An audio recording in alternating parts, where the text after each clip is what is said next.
Baik, Assalamualaikum warahmatullahi wabarakatuh. Perkenalkan, nama saya Ivan Aditya Gafur. Saya akan memaparkan mengenai materi Sunspot Emulator yang kita gunakan di Oracle VM VirtualBox. Di sini saya sudah menginstal Oracle VirtualBox-nya, dan juga di dalam Oracle VirtualBox ini ada sistem operasi Windows XP yang sudah diinstal NetBeans. Nah, selanjutnya kita coba aja langsung masuk ke VirtualBox-nya. Nah, kita klik aja VirtualBox-nya.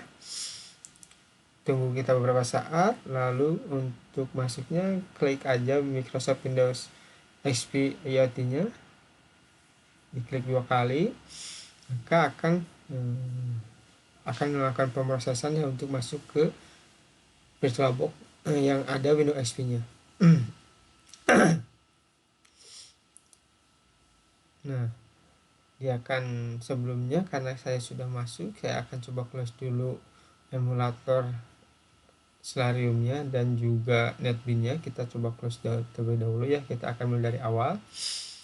Nah, untuk masuk ke emulator Spot Manager-nya itu kita harus mengetahui direktori di mana Sunspot itu berada. Nah, sini akan saya coba untuk masuk ke direktori Sunspot-nya.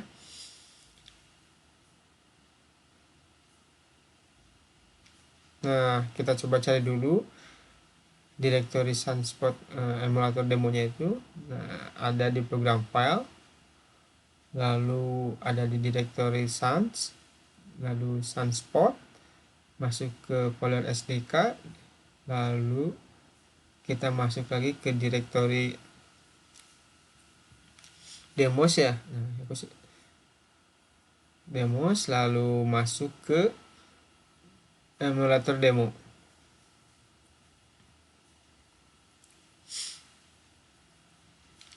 Nah, di sini direktori yang sudah yang ada direktorinya emulator demo itu. Lalu kita masuk kembali ke CMD-nya.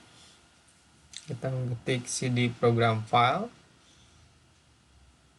Nah, ini berarti saya akan masuk ke direktori program file, lalu cd sun, lalu cd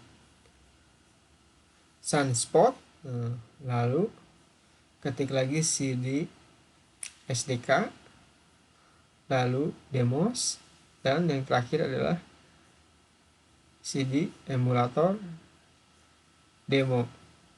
Nah, ini direkturnya ada di sini ya. Lalu kita execute dengan perintah and solarium. Kita ketik aja di CMD-nya and solarium, maka dia akan melakukan pemrosesan untuk menampilkan emulator Sunspot-nya. Kita tunggu beberapa saat. Nah, emulator demo Sunspot sudah tampil di Windows XP kita. Nah, ini untuk tampilannya. Lalu untuk memulai menambahkan emulator ada di menu emulator New Sunspot Host. Nah, ini kita sudah tambahkan ya, ini virtual spotnya yang berbentuk seperti ini ya. Apabila kita klik kanan Blink LED, maka dia akan lakukan LED-nya akan berkedip. Di atasnya itu ada LED yang warna putih, dan di bagian bawah itu ada LED yang berwarna hijau dengan yang merah. Lalu untuk kita coba kembali ya, kita untuk blink LED-nya kita blinkkan kembali ya. Ini yang putihnya di bagian atas, bagian 8 atau 2 LED warna hijau dan merah, di bagian bawah tuh berkedip hijau dan merah. Lalu selanjutnya kita coba untuk meload jar emulator demonya dan klik kanan. Nah, load jar, nah dia akan ngeload jarnya. Nah, setelah itu kita coba untuk mengambil sawtooth. Sawtooth itu Nah, ini kita sudah coba ya, klik kanan, lalu pilih sawtooth. Nah, dia akan LED yang berwarna ungu itu akan terus menaik dari 8 LED ya, dari yang gelap menjadi lebih terang. Ini berarti sawtoothnya sudah jalan. Ini yang berwarna ungu tersebut. Lalu setelah itu kita akan coba untuk menambahkan virtual spot kembali ya. Klik kanan new virtual spot, lalu kita coba merubah namanya menjadi virtual spot IoT. Nah, klik saja OK. Nah, maka akan berubah namanya menjadi virtual spot IoT.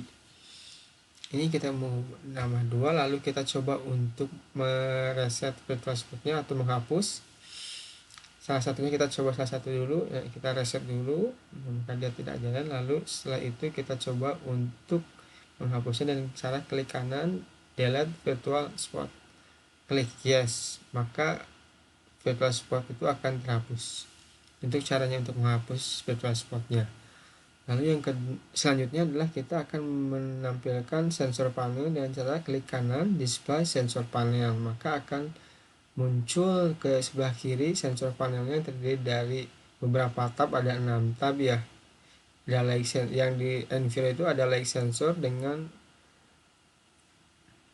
temperaturnya. Lalu kita coba kita ambil sensor checker, klik kanan lalu pilih sensor checker. Setelah itu kita akan pada bagian Enviro, tab Enviro itu kita coba ubah-ubah ya light sensornya dan temperaturnya. Kita coba apa yang terjadi, lalu kita in new window. Ini untuk mengetahui mencetak dari sensornya, kita ubah light sensornya ke 0.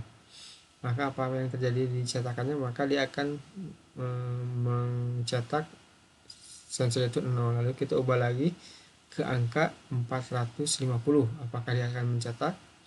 Ternyata tidak. Tapi kalau kita ubah kembali ke angka 750, apakah dia akan mencetak? Kita coba lagi lihat, dan dia akan mencetak. Kenapa dia mencetak? Karena dia akan mencetak di bawah light sensornya di bawah 4, dia akan mencetak, dan di atas 740, maka dia akan mencetaknya. Lalu selanjutnya kita coba untuk mengload emulator demonya terlebih dahulu. Setelah itu kita coba untuk mengambil yang sensor checkernya kita ambil lagi. Nah, di sini kita coba untuk menambah 50, maka si analog atau si LED itu akan nambah juga ya, yang 8 itu. Lalu kita klik tombol di bawah itunya, lalu kita pada klik analognya, kita klik tab analog, kita ubah menjadi 3 di bagian analognya. Nah, dia klik sekali, maka dia akan menjadi hijau, lalu klik lagi menjadi biru, klik lagi kita menjadi merah. Ternyata tombol itu akan mengubah dari beberapa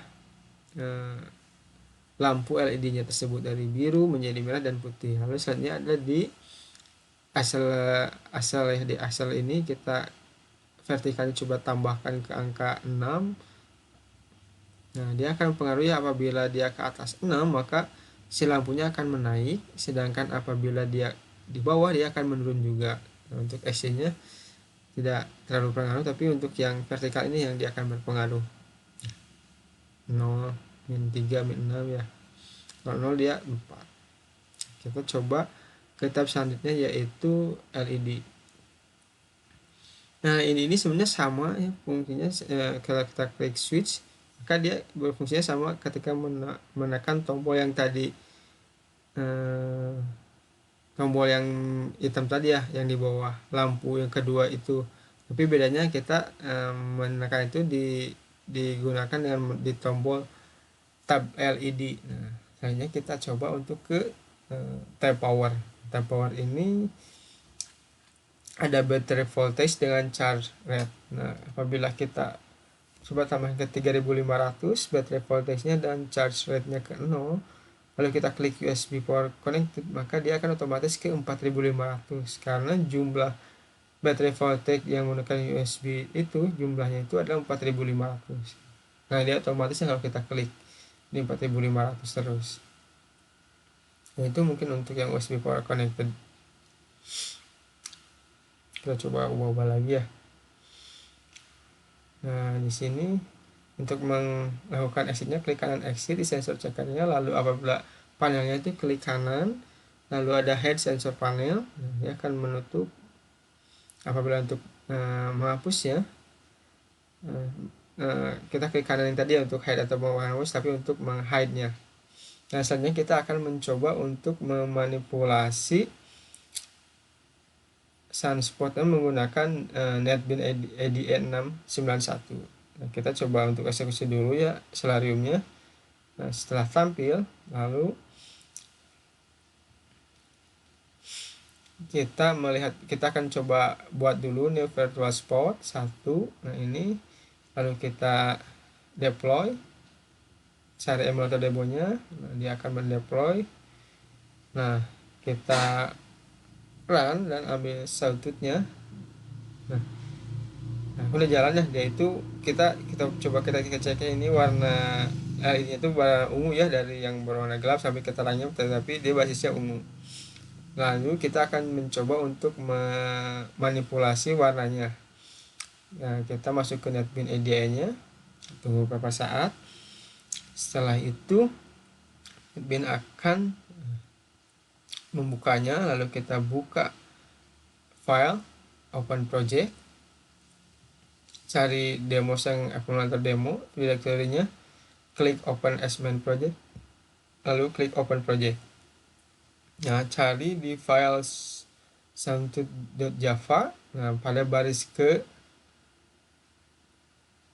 51 kita ubah yang asalnya file, 0, pada file yang RGB itu kita ubah menjadi 0, file, lalu kita save all, lalu kita clean and build, lalu tunggu beberapa saat. Nah, dia sukses ya, buildnya kita successful. Lalu kita deploy lagi. Nah, setelah deploy kita coba masuk ke emulatornya.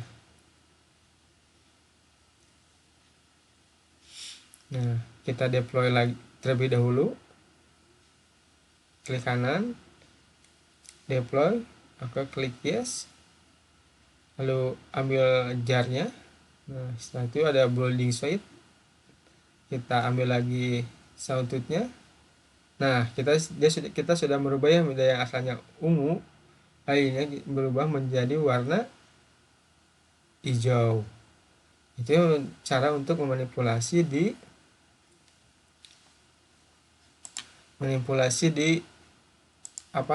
di sunspot menggunakan NetBeans.